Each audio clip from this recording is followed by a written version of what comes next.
Hey everybody, welcome to Diet Wars, the podcast where we talk different controversies in diet, except for starting with episode 2 and probably for some unforeseeable time in the future where we're not going to talk about diet, even though it's called Diet Wars.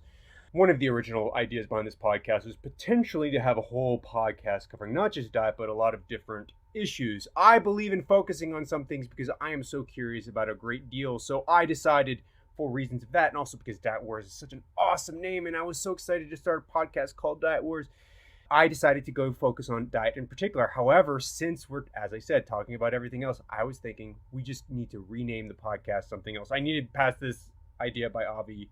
Hopefully he's in agreement. And if he's not, I don't know. Maybe we'll just do Diet Wars. But for this podcast, we're talking to two COVID-19 experts. One is an infectious disease fellow somewhere in a major academic medical center in the South.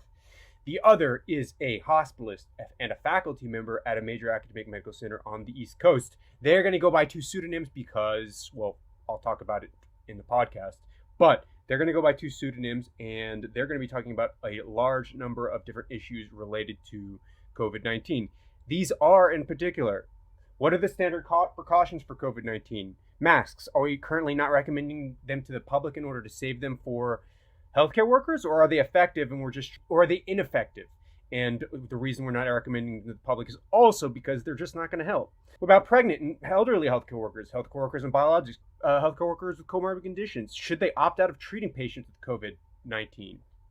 Risk factors. What do we know about age, comorbid conditions like hypertension, diabetes, mellitus, cardiovascular disease? Are there any other risk factors that are overlooked often? We've seen mortality stats by group over and over. What can be told about the young and healthy in the experience of people who are treating people with COVID-19? We know that perhaps there might be some more patients with COVID-19 who are younger in America than there were in other populations.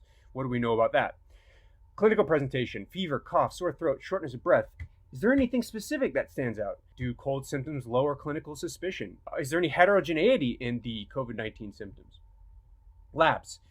Testing. What are the criteria for testing somebody with COVID-19? Is it a lack of available current testing? So apparently only people who have really severe symptoms can get tested. So is that a reflection of a lack of available testing? And do we anticipate this to change once testing becomes more available, and perhaps anybody with any sort of cold symptoms or any suspicion whatsoever might be able to get a test?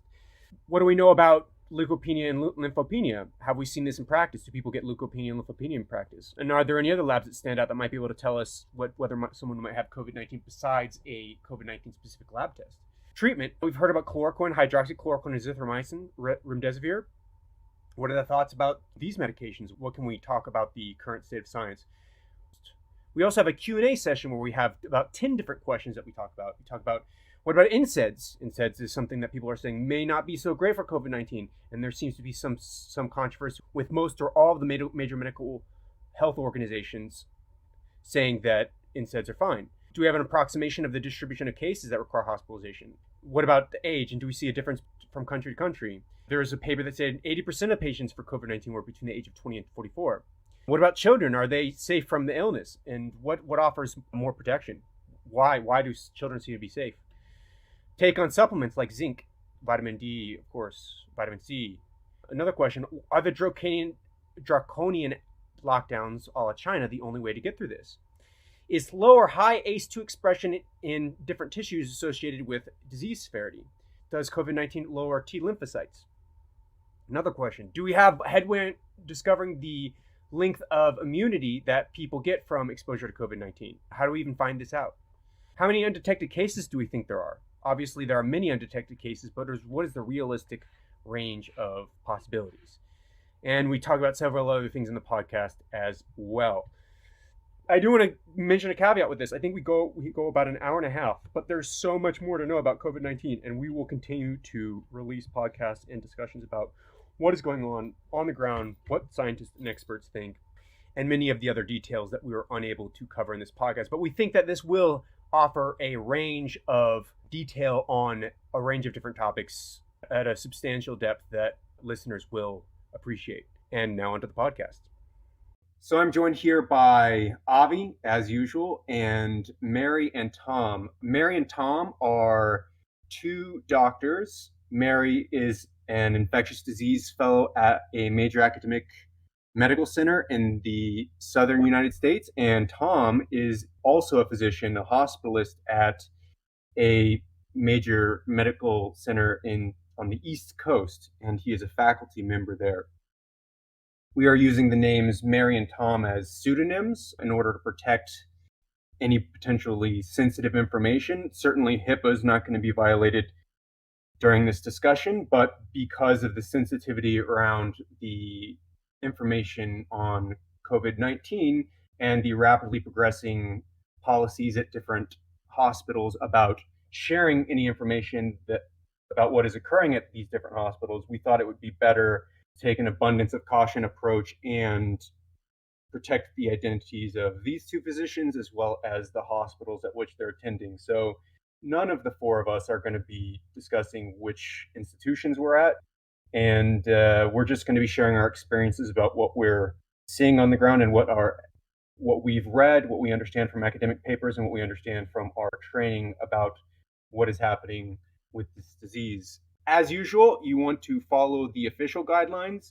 If we say something that might seem to conflict with any of the official guidelines, you should definitely follow the guidelines over what we say. And we hope that the information that you will receive here will be useful to you, but of course, strictly for educational purposes, not for the basis of any medical advice. And with that said, I would like to hand it over to Mary and Tom, see if they might have anything to add to this introduction. Thanks, Kevin. So this is Mary. I'm really excited to be here with you guys. And I do have a little bit of a cough, but I've had this cough for several months now, so I don't think it has anything to do with COVID. So just wanted to put that out there. If you do hear me coughing throughout, I apologize. But excited to be here, and hopefully we can give you guys some helpful information from the front lines. Yep, this is Tom. Agree, and also happy to be here. Glad to help in any way. This is Avi. Thank you so much, Mary and Tom, for being here. For the two of you, there are currently over 300,000 cases worldwide, with over 14,000 deaths worldwide, and in the United States, where seem to just be continuing skyrocketing with over 32,000 cases, and we're still in exponential growth. Clearly, we haven't tapered off at all. What the public wants to know, there are a number of things the public wants to know. One of the things they want to know is what precautions should they be taking? Is there anything aside from standard precautions, washing your hands, avoiding travel, avoiding unnecessary congregation? One of the things that come up are masks. We may have a shortage of personal protective equipment. Do you think that that's the reason the public should not be wearing masks? Or do you think that it would have some protection in addition to standard precautions? And what else can you say in terms of standard precautions that you would advise the public at this time? So I can start. I do want to emphasize that obviously right now there's a lot that we still don't understand about this virus and how it's transmitted. We don't know with 100% certainty how exactly this virus transmits from person to person, but we do have some experience with a very close genetic cousin to SARS-CoV-2, which is now the original SARS, which has been renamed, I guess, SARS-CoV-1. And we know from our experience with SARS 2 decades ago, and also with our experience with other respiratory viruses, especially influenza, that these viruses typically transmit from person to person through either close contact or through these little particles sitting on top of respiratory droplets. And these droplets aren't thought to really travel that far. They probably travel from the person who's coughing or sneezing up to 3 to 6 feet from them, and they don't really hang around in the air for a long period of time. So you essentially cough out these large droplets, and then they float, and then they drop to the whatever surface that they touch. So that's the rationale right now that I think is driving the recommendations coming out of WHO and also CDC and other major governments, is that the number one, there's several things you can do to protect yourself, and I'm sure you've all heard about all of these things that you can do, but the number one thing that you can do to directly protect yourself, especially in the US where there's high levels of community transmission, is to do this thing called social distancing or physical distancing. And that's to limit the amount of time that you spend around other people. Like, don't go to the grocery store unless if you have to. Stop going out in the public unless if you really absolutely need to. And if you could work from home, then that would be ideal. And that's probably one of the most important things that we can do right now as a society to mitigate further community spread and also to protect yourselves, your family members, your friends. In addition to like just straight up physical distancing, of course, you want to practice good hand hygiene, which I was really surprised by how this became such a big deal. Like, I thought people were washing their hands, routinely, and that hand hygiene was just a part of life. But apparently, not everyone washes their hands as much as we think. So, hand hygiene is critical. And you probably heard it's not just a matter of running your hands under water for a few seconds. You really have to use soap. You really have to use ideally a little bit of warm water, and you want to scrub hard for up to 20 seconds. And if you don't have water, you can use an alternative alcohol-based hand sanitizer. But really, soap and warm water, that is the best way to clean your hands if you do it correctly. All the other things, like if you're sick, I absolutely do think if you're sick, you're coughing, that's the situation that you, as someone in the general public, should hopefully have access to a mask and should be wearing a mask when you're around other people. That is the scenario that I think the general public would benefit from wearing a mask. And it's not so much protecting yourself when you're sick, but it's to protect the people around you from getting whatever you may have. And then this question of, should the general public wear these surgical masks in general to protect themselves as they go out in the public? I think there's a lot of controversy on a global scale. In the US, the thought is that the most beneficial thing that you can do is really physical distancing, hand washing, not going out when you're sick, and wearing a mask when you are sick. And there's really not a whole lot of evidence supporting the use of surgical masks broadly in the community. But if you go to countries like in China or in Singapore and other Asian countries that do have experience with the original SARS outbreak back in 2002, 2003, you'll find that wearing masks in public is actually considered to be like socially polite and socially acceptable. But the idea behind that is that when you're sick with these respiratory infections, you can be contagious way before you ever develop any sort of symptoms. So it's mostly precautionary and mostly to protect other people from getting sick. But in the US, we don't really have that same, I guess, background or same like societal buy-in. And I think at this point, when there's such a rampant shortage of personal protective equipment, even things as basic as gloves and surgical masks, we're not even talking about N95 respirators. We're talking about just basic surgical masks. We have a tremendous shortage. And I think that we need to triage where these resources go. And these resources really need to go to the people who cannot physically distance themselves, like healthcare workers or first responders and so on. So that's my take on the role of masks in this world that we currently live in. Thank you for that. Tom, do you have anything to add to that? To that, I would say that, first, I 100% agree with what Mary's saying about the shortage of supplies. And so, therefore, wearing masks in public, probably not the best use of personal protective equipment. Probably best served to have that in the hospitals where there are critical shortages coming up all across the nation. If we had an unlimited supply of masks in the world, would it benefit if we all wore masks in the public? Probably to a small degree. Unfortunately, it's, you're not going to be able to prove that, but it's also really just kind of a resource limited situation. That being said, the other thing about it is realize that if you are wearing a mask in public for your own protection, a lot of factors have to kind of line up in a very, very prevent you from getting infected in public. Because again, as Mary said, it's the main purpose of a mask is to prevent spread from yourself. So, for example, if you're in public and you're wearing a mask, someone would have to be within 6 feet of you coughing at your face with a droplet actually coming out toward your mask in order for that to actually be effective, which, can happen. But again, it's not like probably the best use of our equipment.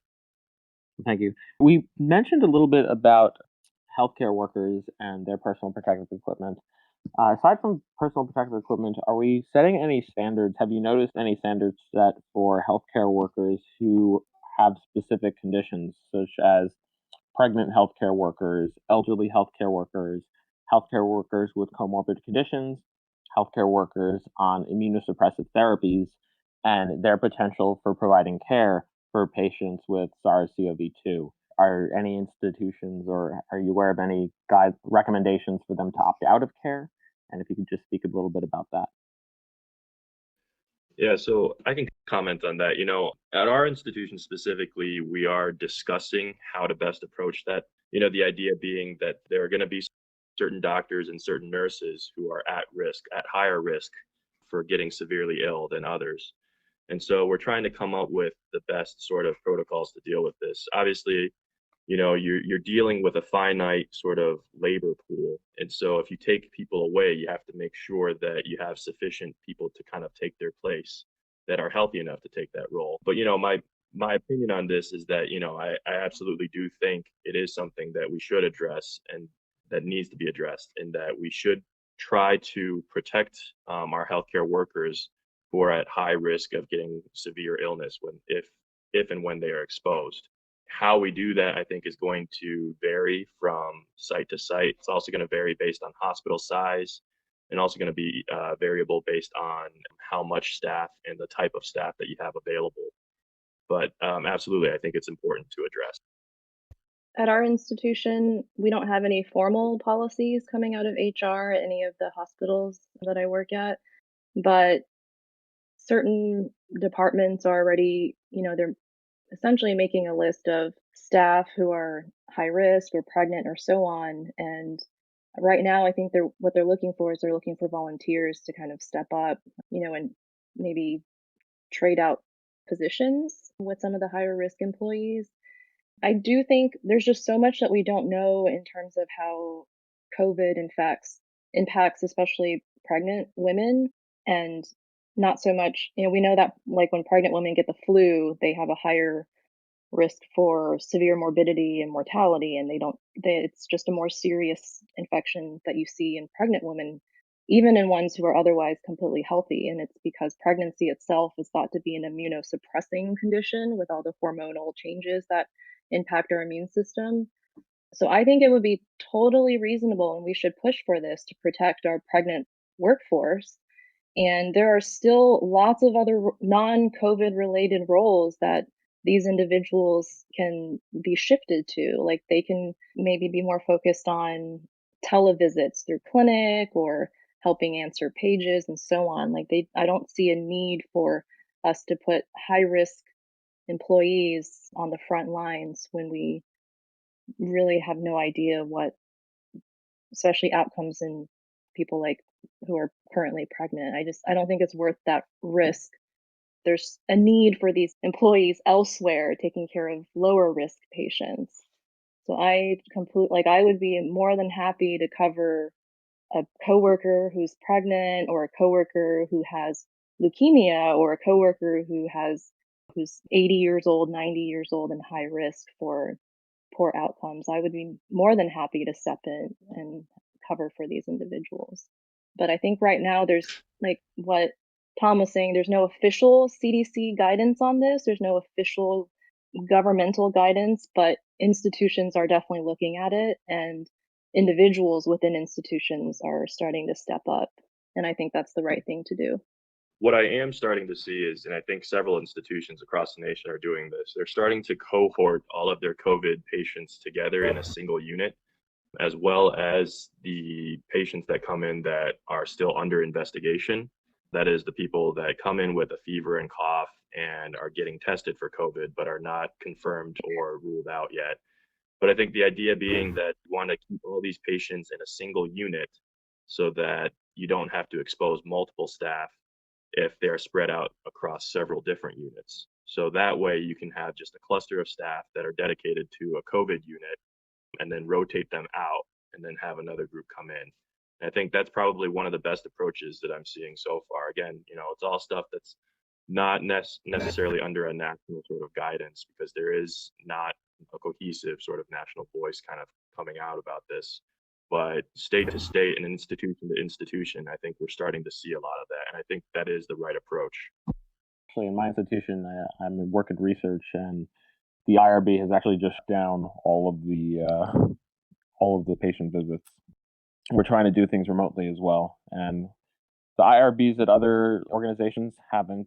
Well, some have, but in other states they may be sure to follow New York, which currently is being hit pretty bad right now. We talked a little bit about the risk factors. If you guys can go just over a little bit of the risk factors, and if any risk factors that people may overlook. I think we know the major ones: hypertension, diabetes, CKD, the immunosuppressed. Is there any high-risk populations that people wouldn't have thought about initially or may overlook?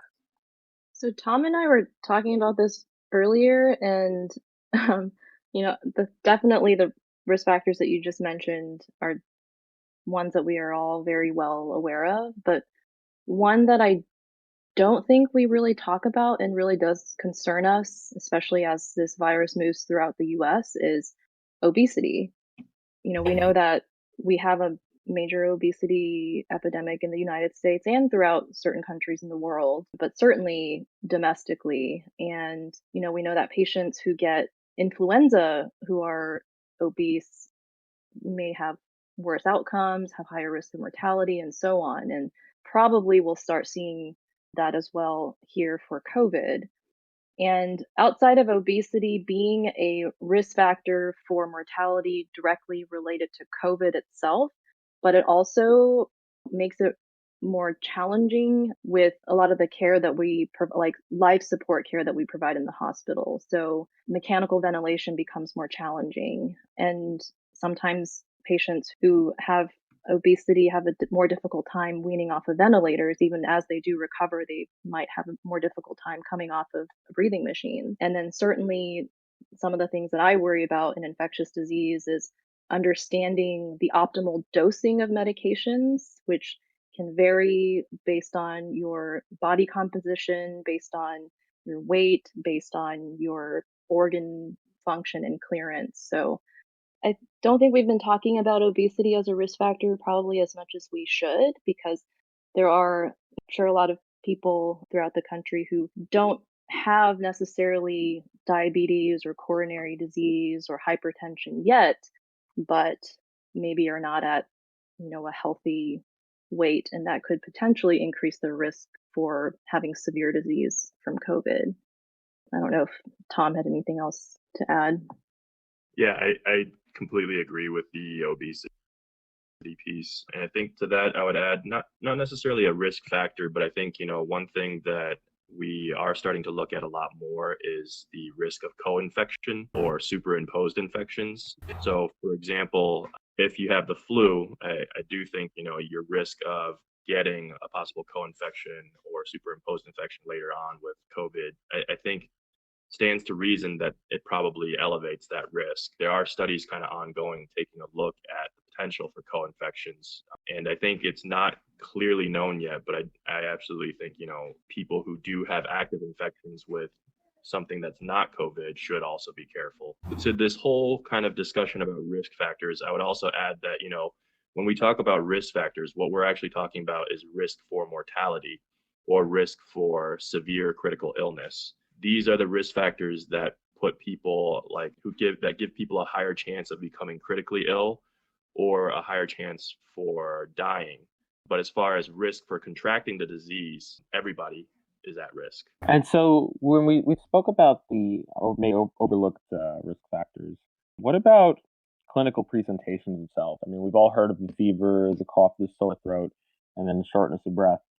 Is there anything specific that seems to stand out as well in your experience? And the other thing people want to know is, do cold symptoms lower the clinical suspicion? So if I have a runny nose, I'm sneezing, I'm congested, does that lower the clinical suspicion for COVID infection? No. Okay. No. So That one is pretty easy. If you have symptoms of a cold, it does not lower the suspicion for COVID-19. The clinical presentation for the majority of cases that I think we're seeing ground level is it's still pretty much fever and new signs of respiratory distress or lower respiratory illness, which include cough and difficulty breathing. But obviously, the clinical presentation is also widely variable. Obviously, some people are asymptomatic, some people have very mild symptoms, and then some people do present with severe respiratory distress. But I think generally speaking, it all kind of goes into the category of respiratory symptoms and then possible fever. But an absence of these symptoms or an absence of some of these clinical findings, if there is a high enough clinical suspicion in another way, I think it's still wise to take it into heavy consideration. So sometimes we think of the severity of symptoms along a spectrum, right, from mild to severe, but within, say, mild or within severe, is there still heterogeneity? So in some cases, might you see no fever and then more, I don't know, arthralgias, and then in other cases, you might see more fever and then more pneumonia-like symptoms. So even among mild cases or even among severe cases within those respective categories, is there a heterogeneity of symptoms so that we can't say yes or no based on the symptoms alone, whether or not somebody, or we can't say with necessarily with much confidence, yes or no, whether a person might have a disease given the constellation of symptoms that they have? I think the heterogeneity probably exists more in the mild cases. As people become more severely ill with COVID-19, I think the data does seem to suggest that they do kind of become more homogeneous. So in those situations, the people who are critically ill and on ventilators, I think do clinically appear more consistent. Patients are not going to follow the textbook. Like the textbook presentation for COVID right now that we're being taught is fever, cough, shortness of breath, or some other respiratory ailment. And what we're finding is that, sure, these symptoms might eventually develop during the course of disease, but at that point in time when you're seeing the patient either in clinic or in the ER or even, out in the community or so on, they may not have fever or they may not have cough yet. And so I think it's challenging to hang your hat on a spectrum of symptoms and say, oh, this definitely is COVID or this definitely isn't. And what Tom was saying, we dramatically are underdiagnosing COVID, especially mild COVID or even asymptomatic COVID. We don't understand the full spectrum of disease and the full spectrum of symptoms. And even this past week, I saw some reports of patients now presenting strictly with GI symptoms. Like they're coming in with diarrhea or nausea. They're not even coming in with fevers or respiratory symptoms. So we know that most people will eventually have a fever and most people will develop probably some sort of respiratory syndrome, but I would not say that, oh, because you have a runny nose or you have sinus congestion that I can feel reassured that this isn't a presentation of COVID.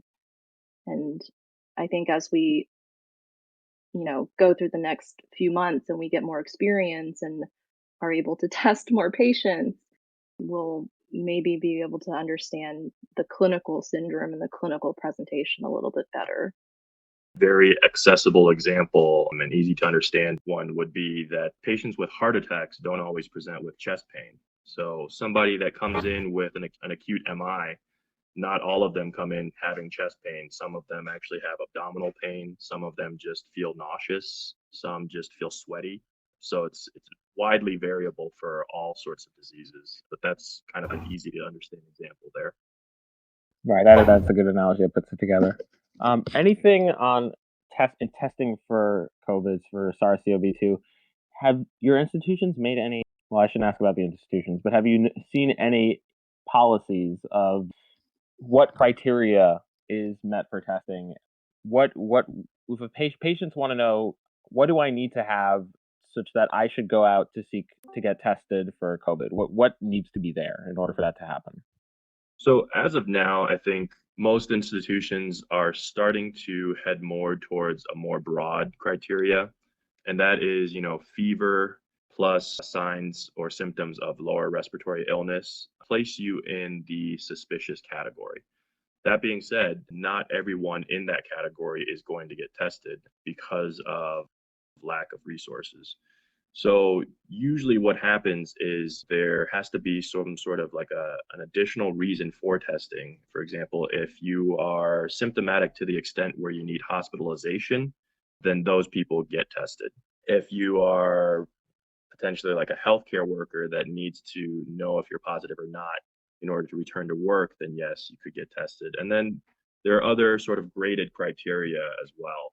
So this is something that again is not uniform across the country. It varies from institution to institution, but I think generally speaking, for people who come to the hospital, what we're starting to do is go more broad, and that just means that whoever gets admitted to the inpatient service with a fever or signs or symptoms of lower respiratory illness generally gets put under investigation for COVID-19.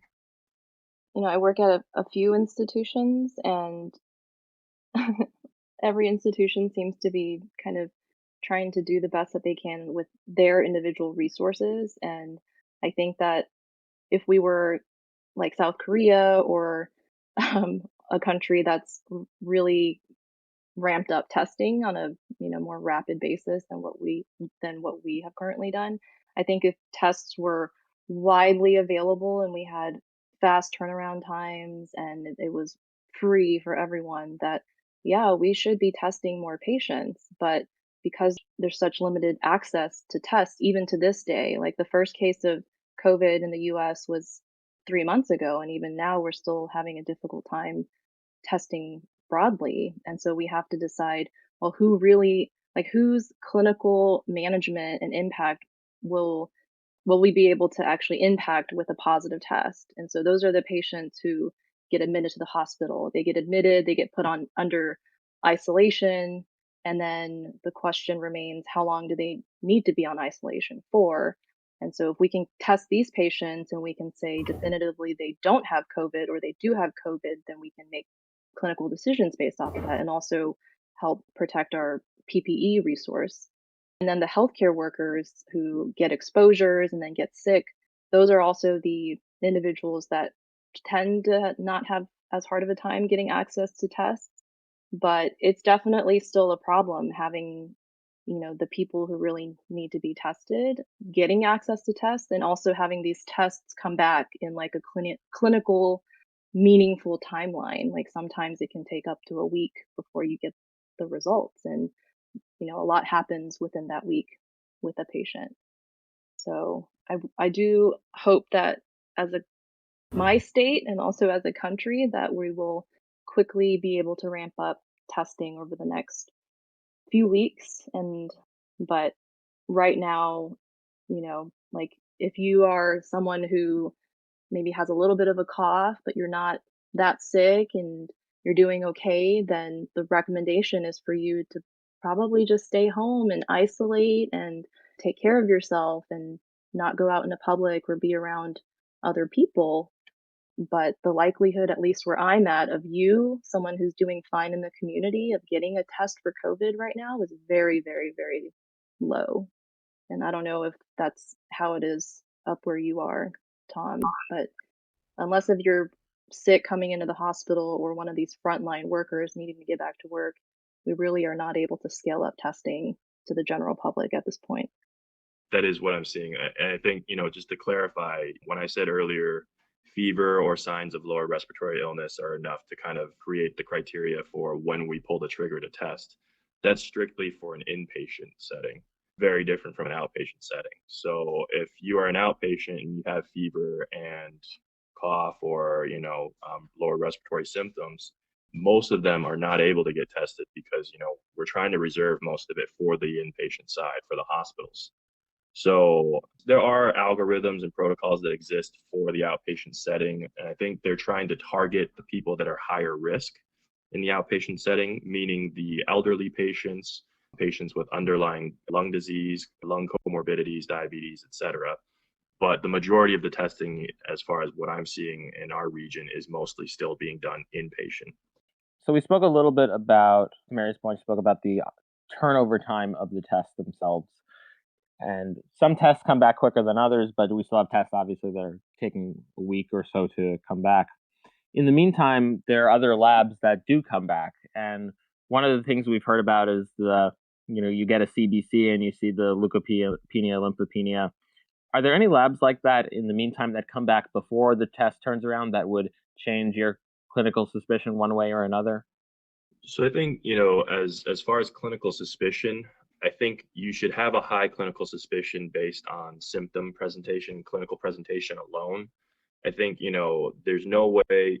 So, for example, a patient that gets admitted, if you are suspicious of COVID-19 up front, then I think you need to designate that person as a person under investigation right away, a PUI.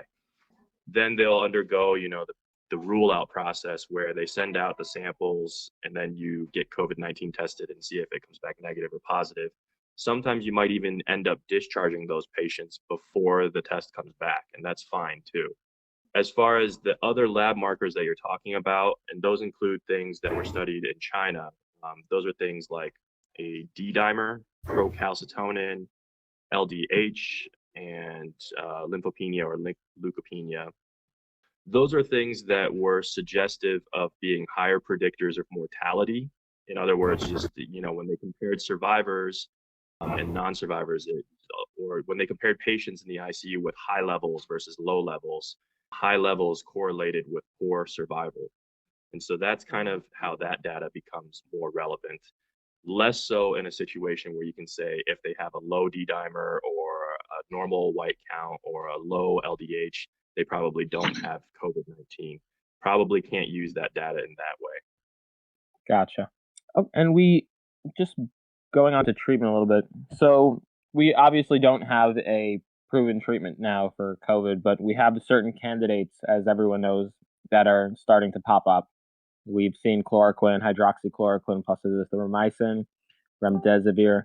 What do you guys think about these potential candidates and where the evidence stands with them? Okay, I will talk about the chloroquine and hydroxychloroquine, which I think that right now the country and maybe some parts of the scientific community we're in this state of panic, and we're in this state of wanting to find something that works as quickly as possible. And in the process of doing that, I think that we've kind of led to some conclusions regarding some of these therapies that are out there that in a more rational and unpanicked situation, we would not have come to these conclusions so quickly. So, starting with kind of the antiviral group that we are currently testing and also debating. So, chloroquine and hydroxychloroquine, they're essentially very similar. Chloroquine is a little bit older and it's a little bit more toxic. But both of these drugs have been around forever, and they've been used to treat malaria kind of in the past, not so much anymore. But hydroxychloroquine, we actually use pretty frequently in a whole bunch of different types of autoimmune conditions like lupus, for example. And we know that it's effective for these autoimmune conditions. So the way that I'm not entirely sure what the mechanism of action for these drugs are in terms of their activity against COVID, but I think it has to do with inhibiting viral entry into cells and some other proposed mechanisms that I don't think have really been proven. So, we know based on some in vitro data that it seems like hydroxychloroquine might have more potent activity against COVID compared to chloroquine, but that's, in vitro. And we commonly in the medical community find that things that work, that pan out in the lab, or things that make sense physiologically, don't actually translate well when you test them in a, clinical study. So these are all hypotheses that have been generated based on what we've observed in the lab and maybe some few cases out in China. But I don't think that we have any definitive answer right now that chloroquine or hydroxychloroquine really makes that much of an impact on clinical outcomes that really matter. So, like mortality or disability, and that's something that we're not going to have the answer to for quite some time, even though there are several trials ongoing trying to answer that question. So one thing that is happening right now, which I do think is interesting, is there's, I think, a study that they're enrolling out of Minnesota where they're trying to find patients who are, who've been exposed recently to someone with COVID, but don't have symptoms yet. And to see if there's a role of using hydroxychloroquine for post exposure prophylaxis. And I know that they are trying to recruit healthcare workers predominantly, but also like household contacts. So if you have someone in your household who gets diagnosed with COVID and you find out and it's been less than I think 72 hours is their cutoff, you can potentially reach out to this group in University of Minnesota and see if you qualify to enroll in their post-exposure hydroxychloroquine trial, which I think is really interesting. And hopefully we'll get some data from that in the next few months. So that's kind of my opinion about hydroxychloroquine. And chloroquine is like, it's made its way into some guidelines. I think chloroquine's made its way into the Chinese national treatment guidelines for COVID, but is it evidence-based? I think not at this point, and it's more kind of probably an emotional decision, that they had to make. And what we've seen here at the U.S. epicenters, I think at UW, or University of Washington, out of Seattle, they publish their treatment protocols publicly available online for anyone who's interested and to see what they're doing. And they are recommending using hydroxychloroquine for, their moderate to severe cases. But is that, once again, actually evidence-based? Certainly not at this point. And I know that Tom had some thoughts on the new study that came out looking at hydroxychloroquine and azithromycin, and we discussed this earlier, so I'll let Yes, I am very take interested over. because I've heard about this study, so I'd love to hear what you guys think about that. I think, I think the first thing that you have to understand about the study is that, and it self-identifies as this, but it's an open label, non-randomized study. And open label means that it's a non-blinded, meaning that the test subjects or the patients in this case know exactly what they're getting. And the downside of that is that you can't control for placebo effect.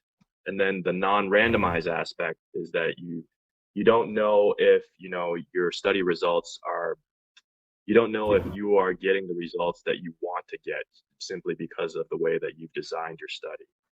So there are a lot of fallacies. There are a lot of like scientific and study design fallacies in the way that it was set up. And I'm not criticizing them because I think, this was done in the context of a crisis, right? They did what they could. And I think a lot of things are happening in that manner right now. And it's simply out of a necessity to see just getting something out there and getting any sort of anecdotal even experience out there. Because again, as Mary mentioned, it's going to be a while before we have proper randomized control trials for these drug trials. As of right now, what we're operating off of is mostly anecdotal. And I would say that, this study, which was open label, non-randomized, is probably not much better than anecdotal. Gotcha. Yeah, I completely agree with that. And if you look at, I think someone on Twitter actually broke this down really well, but if you look at how they, like the actual outcomes that they were looking at, I think they looked at 36 confirmed cases over the course of a week. And then they basically swabbed these patients' nasal passage, on several days, including on day 6. And they wanted to see if, either placebo versus hydroxychloroquine by itself versus in combination with azithromycin impacted the viral load on the swabs. And they found that in the quote placebo group, only 12.5% went down to 0, like undetectable virus in this nasal swab at day 6.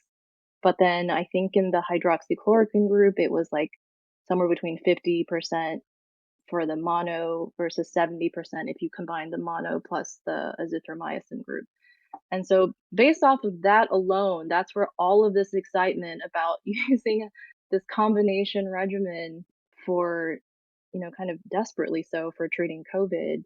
This is the one clinical study that we have, and it's a small study, and there are definitely issues with the study design. And I think we're just in any other setting, we would never be making national guidelines or making treatment decisions based off of a study like this. And it's great for hypothesis generating. Like, we need stuff like this to come out and say, hey, look at this signal that we're picking up. But I don't think we should be acting upon this tiny signal so broadly that we're seeing. Like, in some states are having a difficult time now finding hydroxychloroquine for their autoimmune patients, like these patients who are on hydroxychloroquine for an FDA approved medical problem. They're having a hard time accessing this drug because people are using it, I think, irresponsibly right now. And same thing with azithromycin. Azithromycin is a very common antibiotic that's been around for a long, long time, but it's critical in treating pneumonia, pneumonia from bacteria.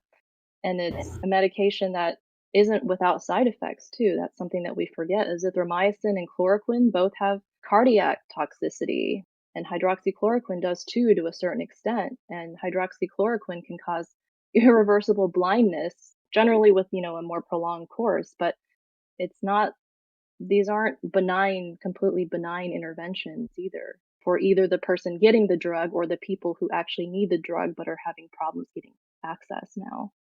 So, and then one thing I wanted to point out in that the combination group, the hydroxychloroquine plus azithromycin group that they looked at, they, I think, excluded 6 patients who were initially enrolled from the final analysis because they weren't able to get like a day 6 swab.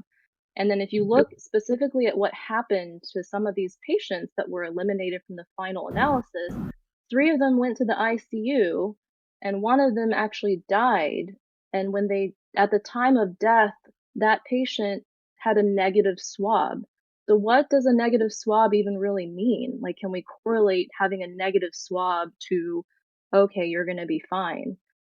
There's so many unanswered questions. I think it's an interesting signal that we need to really pursue, but to roll it out the way that it has been from a federal level, I think is honestly, it's insanity. It's my opinion. Gotcha. Mary mentioned the desperation kind of that's seemingly sort of driving force behind all of this. And I think, we are in kind of desperate times. And I think I agree that that's the reason that this is taking place. Under normal circumstances, this is the type of study that all of us would look at and say, definitely need more information before I take any of this seriously. I think right now what people are probably forced to do or forced to start reckoning with is the idea of, if a patient is on death's doorstep or if things are really not going well, can they rationalize the risk versus the benefit of giving one of these medications that does not have solid evidence behind it, right? In a situation where it's like we have nothing else, I think clinicians are being put into these situations where they do have to make that kind of a decision. If the risk is low enough and there is possibility that I could prevent this death, then I think that's probably what's going through people's minds as they are making these decisions to give these medications on the front lines. I don't think it's because they actually believe that the evidence is strong. I think all of us are aware that the evidence is, again, anecdotal at best. Mary was talking about the fact that chloroquine hasn't had its efficacy established. We don't know that it actually is beneficial in a rigorous way, and also that it might have toxicity. So the worst case scenario here is that we could do, and this is within the range of possibilities of, if we do a randomized controlled trial with a substantial number of patients in a way that is rigorous, the way that drugs are normally tested, and when we do it and when we get those results, within the range of those possibilities, given the information we have right now, is that hydroxychloroquine could be more harmful than beneficial. So it could actually cause more problems than it could cause a benefit. So that's why, as Thomas is saying, many doctors are sometimes using it only as something of a last ditch or a last possible measure that might help in situations that are desperate. And a lot of times people listen to these discussions about the potential criticisms of these trials, which are incredibly important. And I engage with them all the time, as people who know us on this podcast know. One of the things, though, is many people who have less of an understanding about how clinical trials are conducted and designed and evaluated, some of these criticisms may not resonate as much with such people. I know that many of our listeners are quite well educated about these things, but some people may have still quite a few questions about how to think about these trials. And so what I'll say to those people is, yes, in this particular study, which is essentially an anecdote because it's not well controlled, it's essentially an anecdote. We saw anecdotal evidence of efficacy of hydroxychloroquine. On the other hand, we've also seen, if you go on Twitter or many social media channels, we've seen doctors, we've seen patients, but especially we've seen doctors who have been put on hydroxychloroquine who were in a bad situation and things got worse. So just because we have some evidence doesn't necessarily mean that it's going to be a really wonderful treatment for COVID-19. It could be, and I think everybody here hopes that it will be, and that would be, as to quote one prominent public figure, that would be a medical miracle. But we don't have that information yet. Gotcha. Yeah, I completely agree with that. The course that we're seeing in this trial, I think if you add up the number of tablets for one course of hydroxychloroquine, for this study, it was 30 tablets for each person, right? And then if you look at some of the other protocols out there, they're recommending like try it for 5 days or try it for 10 days, and it's a medication that's dosed twice a day. And so it adds up. And if we do this on a massive scale, we're going to run out of hydroxychloroquine and chloroquine very quickly. And then what happens, at what benefit? And then what happens to the patients who actually need these drugs for their lupus or for their other autoimmune problems? So I think that it's a complicated issue, and I completely agree with Tom that it's really hard when you're in the ICU with that patient who's not doing well and you want to do everything in your power to save that person. But if there's anything that offers a glimmer of hope, then some people tend to reach for it. But we have to understand not just what is the possible impact for my patient, what is the risk benefit ratio for my patient that I'm treating, but what is the risk benefit ratio for society as a whole right now? And I think that there's a lot of doctors on social media who are talking about that and talking about their experiences now with having problems filling hydroxychloroquine scripts, or pharmacists filling hydroxychloroquine scripts for patients coming in who actually need these drugs. And I think that's going to be an issue going forward. I saw some reports of some pharmaceutical companies, pledging, 1 million tablets of hydroxychloroquine to donate here and there. But this COVID's going to be around, guys. It's going to be around for months.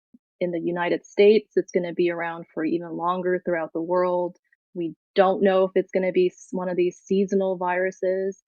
Where I currently live, it's about 80 to 90 degrees outside, so it makes me wonder a little bit about the seasonality. So we need to be judicious in our resources going forward with our PPE, with our masks, with our drug supply, and recognizing that the U.S. supply chain for medical supplies and pharmaceuticals is not something that it's not secure right now. So I think we need to just be cautious about what we're doing, even though I do understand you want to do the best for the patient that you have in front of you, but we have to think at a systems level too. We're going to shift gears a bit here. We're going to go into the Q&A session. Yeah. First question, what is this business about NSAIDs not being a good choice? Is it the usual relative contraindication with asthma, where it can exacerbate asthma by possibly increasing leukotriene pathway? I don't completely understand the mechanism that we're concerned about, but I've talked to a lot of rheumatologists about this who are familiar with the use of NSAIDs in treating all of their, arthritis patients. And none of them seem to be particularly convinced that there's enough data to make a recommendation on the use of NSAIDs, like ibuprofen or Advil, in the COVID era. So, since we don't know, and there might be some concern from a purely speculative background that NSAIDs could exacerbate COVID presentations or severity of disease, that if you want to avoid using ibuprofen and use, acetaminophen or Tylenol or something else, or not use anything for fever management, I think that's a low risk intervention to make on an individual level. But I don't think we have really any data suggesting that NSAIDs are harmful for COVID at this point. But if you want to be careful, I don't think it's a big deal if you decide for yourself, hey, I'm going to avoid using ibuprofen if I get sick. I don't think that's unreasonable. Do we have an approximation on the distribution of cases that require hospitalization and ICU? And why is it that we have such a significant difference in hospital admissions by age from country to country? For example, a new paper stated that 40% of patients admitted for COVID-19 were between the age of 20 to 34. I think the first one is probably kind of an easier, the first part of that question is probably easier to tackle. So the most recent MMWR that was published by the CDC, which details about 4,000, I think about 4,500 or so, or 4,200 or so patients that have been reported as COVID positive so far in the US. Out of those, they have full data on about 2,000 or so. And out of that 2,000, as far as how many of them have been going to ICU, it looks like the findings are somewhere between 5 to 12%. So that's that piece. And I'm sorry, could you repeat the second part of the question again? And why is it that we see such a significant difference in hospital admissions by age from country to country? For example, a new paper stated that 40% of patients admitted for COVID-19 were between the age of 20 to 44.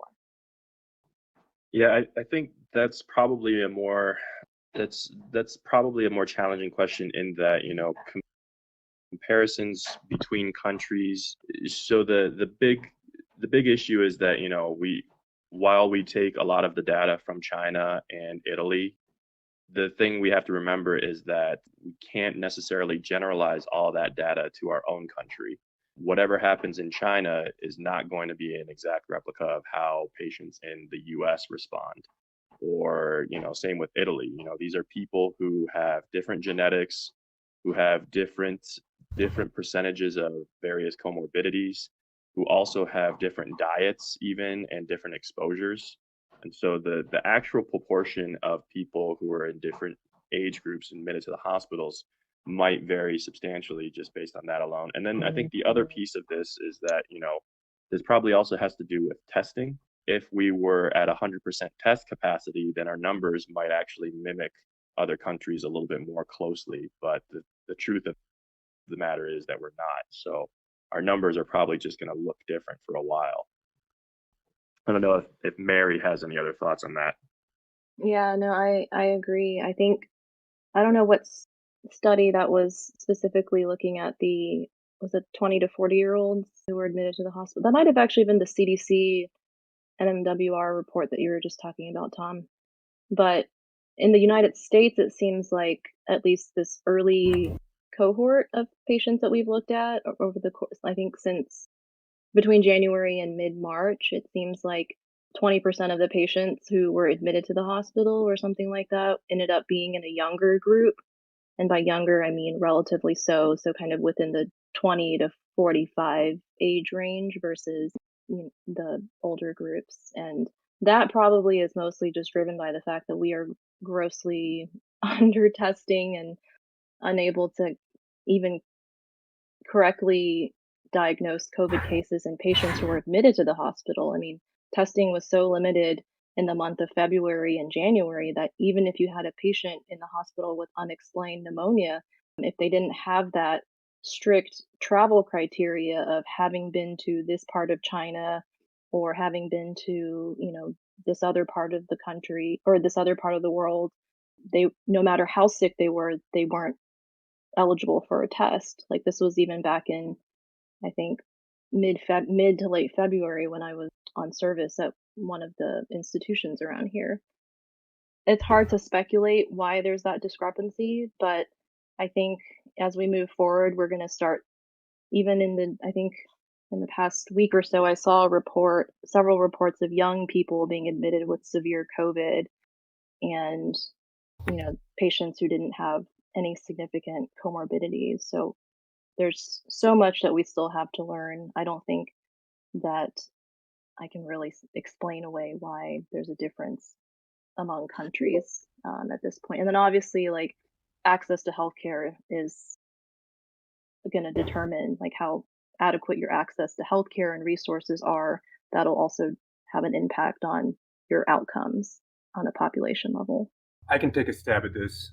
So I just looked up, while you guys were talking, I just looked up one of the CDC's reports, and one of these reports is called Severe Outcomes. It was published on the 18th this month, and it's called Severe Outcomes Among Patients with Coronavirus Disease, 2019, United States, February 12th to March 16th. And they have a bunch of quite interesting tables. It's on the CDC website. They have a bunch of quite interesting tables.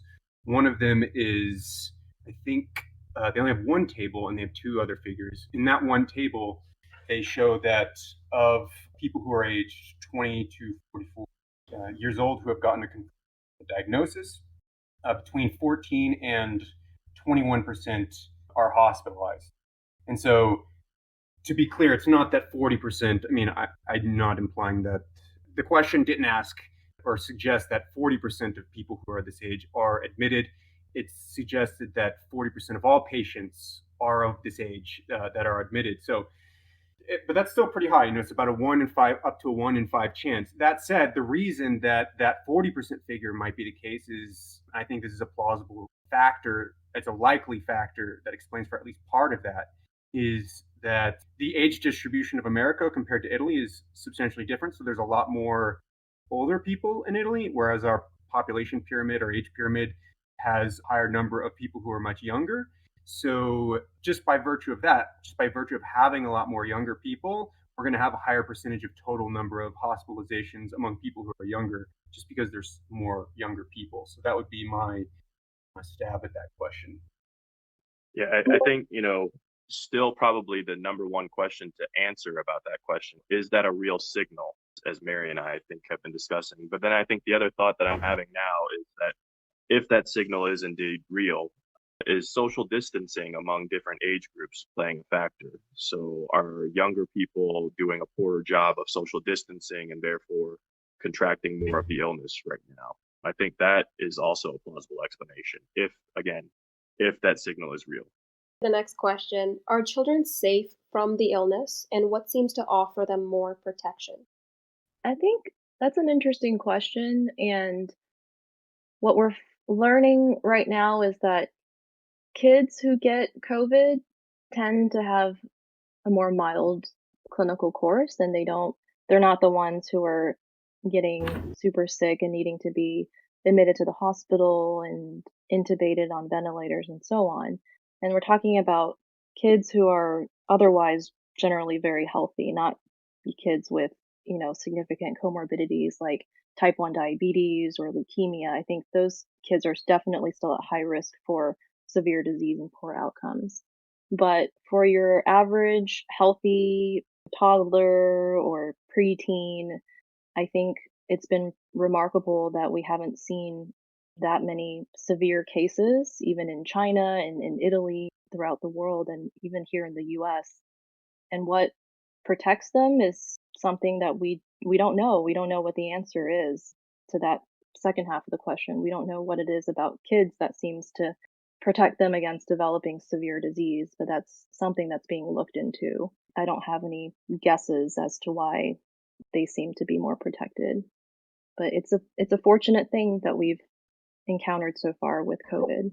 It's remarkable just to look at the age difference. So if you look at 20 to 44, as I was mentioning, assuming that these numbers are representative of the reality on the ground, as Tom mentioned, but if they are, among the 20 to 44-year-olds, the rate of hospitalization was, as I said, 14 to 21%. ICU admission was 2 to 4%. But if you look at the 0 to 19, there's 123 cases there, 0 to 19 years old. Instead of 14 to 21%, you have 1 to 2%. And you have ICU admissions of actually 0, not a single case among the 123-year-old that are of this age. Not a single case had an ICU admission or a fatality. So it's like a tenfold decrease if these figures are representative of sort of the severity. But it's a massive difference between 2% all the way up to 21%. It's like a tenfold difference in percentage of cases. So I find that really. I think that we'll find that there's a lot of kids out there who probably do have COVID and maybe are not especially symptomatic, or they just have, the usual kid sniffles that we're not diagnosing. And so the mortality and the severity of disease in children is probably even much, much lower than what we're able to capture through testing. So I'm really glad that it seems like at least children are relatively spared from COVID. And that's something that I know people are looking into, trying to understand why, and maybe providing a clue into future targets for therapeutics. Next question. Your take on people promoting supplements like zinc for preventing or even curing COVID? I think that probably still falls into our similar stance on, trying to make sure that we have evidence and good solid evidence for doing things. But, that being said, again, if there's a low risk intervention that seems reasonable to do, and, and if you know that the potential for harm is going to be very low, then there's not a whole lot of downside in taking like a zinc supplement, I don't think. Same idea with, taking Tylenol instead of ibuprofen for a fever. And I hope the people who are promoting supplements are also promoting the things that we know are effective, which includes the physical distancing, hand washing, stay home. Like, I hope that those interventions are also being promoted in addition to zinc and whatever else may be out there. I feel like sometimes there is a public misconception that physicians are upset when unproven supplements are recommended by other parties. I think it's not that piece that really upsets us. It's when those are recommended as opposed to normal medical treatment in place of medical treatment. So, I think, again, zinc supplements, if you don't have an allergy to zinc, probably fine. Just don't expect it to take the place of normal medical recommendations. Next question. Are draconian lockdowns a la China the only way to get through this? So if we were in January right now, and you can see actually, South Korea and the United States had their first COVID case, I think, on the same day. So we had it arrive in our country, and South Korea had it arrive there on the exact same day. And you can see a dramatic difference in our national response. And you can also see the consequences of those dramatic differences. So I think if we were in January, there were, lots of things that we probably could and should have done differently. But now we're at a point where I would not be surprised going forward if we were to pursue one of these draconian lockdowns, either on a state, at a state level or a city level or even nationwide. And I don't necessarily think that's a bad idea, given how, especially what we're seeing right now in New York and what's happening there in Washington State. The rest of the country will be exactly where they are shortly, and unless if we take dramatic action at this point. And what makes it challenging to do what South Korea has done is that, they were testing like 10,000 people a day or something crazy. And we were lucky to test like one patient a day. So I think we might be, the only option we might have are these draconian methods, which is straight up lockdown, quarantine, nobody leave their house unless if you absolutely need to for, a medical reason or because you need supplies or something. But we have so few tools in our toolbox right now to fight this pandemic, especially given where we currently are. in the United States. That's my take. Yeah, I think the short answer is that no, those measures are not the only measures. But as time goes on, the measures that are going to be useful become more and more limited until, draconian lockdowns are the only thing that you're left with. Are low or high ACE2 expressions in XYZ tissue associated with worse disease? And does it do lower levels of T lymphocytes? I have no idea. Yeah, I'm not sure about that one either. I'm gonna have to defer. Mary and I have discussed, we have talked about sort of this, within the scientific community, there's this idea about possibility for ACE inhibitors increasing chances of harm in people infected with COVID-19. And I think it's another one of those kind of unproven theories that right now is kind of picking up steam and gaining some attention. But as of right now, we don't know what really to do with the idea. And I think there's very limited data that we also don't know what to do with. I don't think that there are any major or actual evidence-based recommendations that we can make about ACE inhibitors at this moment. Do we have any help on discovering the length of exposure, and how do we even go about finding this out? I think she's asked how long do people stay immune when they're infected? If we can make any extrapolations or anything based on, can we do it based on other coronaviruses? How long do people stay immune when they're infected with the coronavirus? Can they get reinfected and then become vulnerable again at a certain time? Does their immunity wane? I think that was the nature of the question. Gotcha. I think the short answer is probably after exposure, even after clearing it, you probably are not immune very long. And I think, I myself don't personally understand all of the science behind it, but the way I think about it is that, generally speaking, coronaviruses in the past have just been a common cause of the cold. And you can get a cold even a week or two after you get a cold, sometimes by a different virus or sometimes by a virus in the same family. But the immunity from getting infected the first time, I think, is very sort of difficult to continue. And I think it's also part of the reason that a vaccine in this situation has also been very difficult. Okay, just a couple more questions. So, second last one. Could it be that social distancing entails another largely unaccounted for benefit, that being reduced viral load in those that do become infected?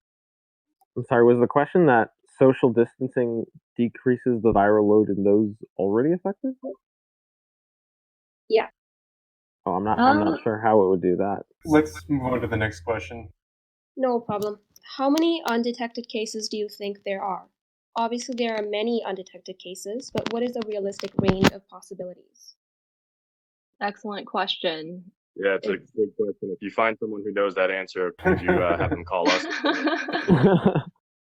Well, this is something we were talking about actually that ties into the case fatality rates of the CFRs that Kevin and I were actually talking about.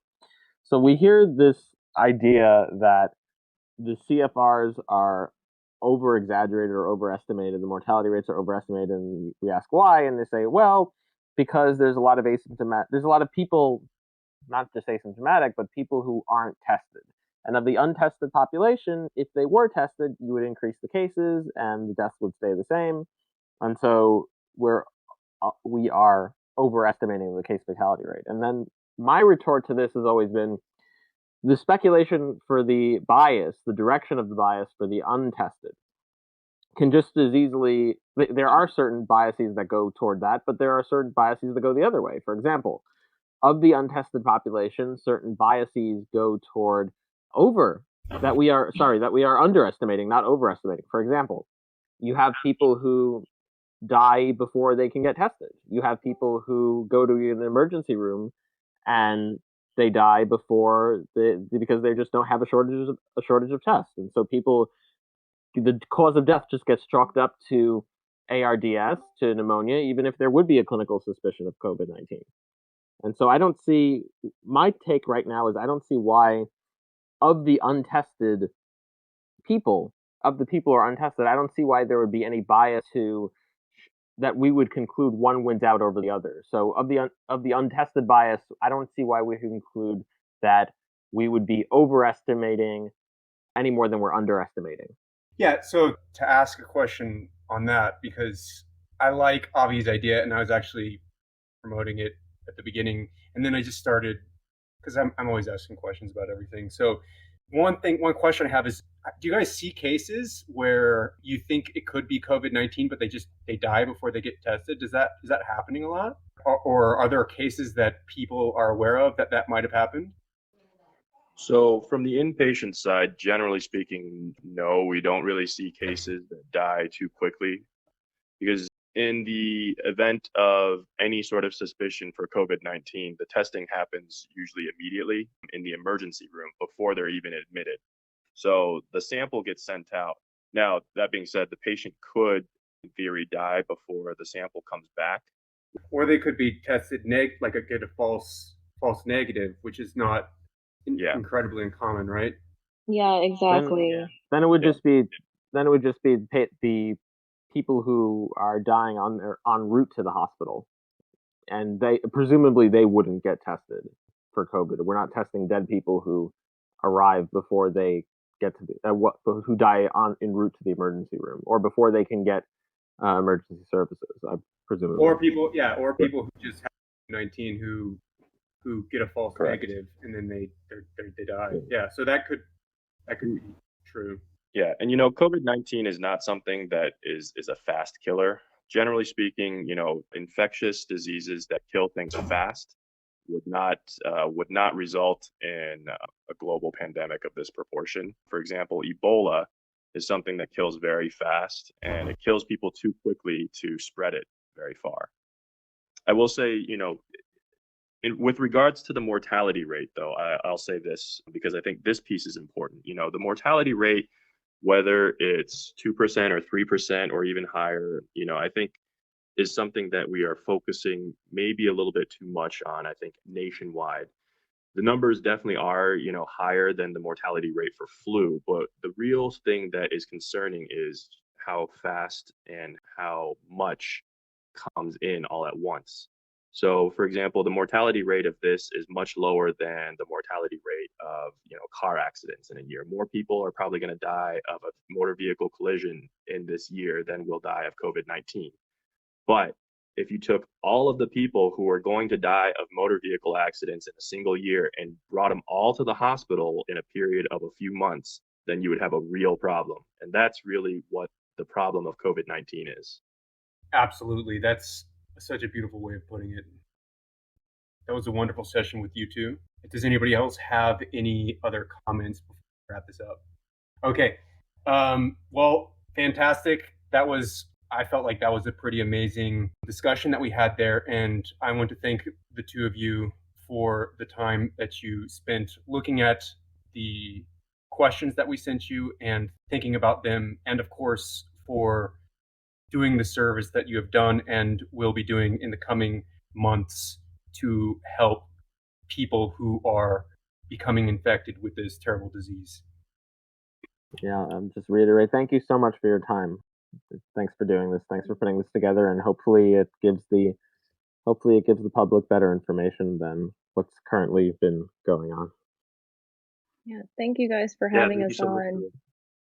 If there's anyone out there who has, for some reason, no judgment, a hoard of masks of any sort, like surgical masks or N95 respirators, or even gloves we might be running into problems with in the future. If you have any to spare, focus on the physical distancing aspect of all of this. If you have any masks to spare, please donate them to your local hospital or local clinic or any physicians you may know. I think there's a website that's trying to match like providers with people who have a surplus of masks for some reason. But if you already have like a giant stash somewhere, please consider donating those masks. And then the other thing that we are in shortage of right now, and this might impact you or someone you know, is we are in shortage of blood products. So if you're capable of and willing to donate blood, that's something that would be very, very helpful. That basically anyone can really do. So those are the two pleas that I will leave with. And thank you guys so much for having us. It was a lot of fun talking about a serious and scary topic, but I really do appreciate you giving us the opportunity to talk with you guys today. Thanks, guys. Thank you so much. Much appreciated. I would say to anyone else that's listening out there that these are scary and unprecedented times. Nothing is normal about how the pandemic is evolving, and therefore nothing is normal about what our responses have been. But ultimately, what will get us through all of this is all of us working together. So thank you. Well Thanks, said. Tom. Thank you. Thanks, Tom. Thanks, Mary. All right, so that's that. That was awesome. Thanks, guys. That was a really good discussion. So thanks. Bye-bye. Bye, guys. Thanks for doing this. Thanks for coming. Bye, everybody. Bye. Thank you.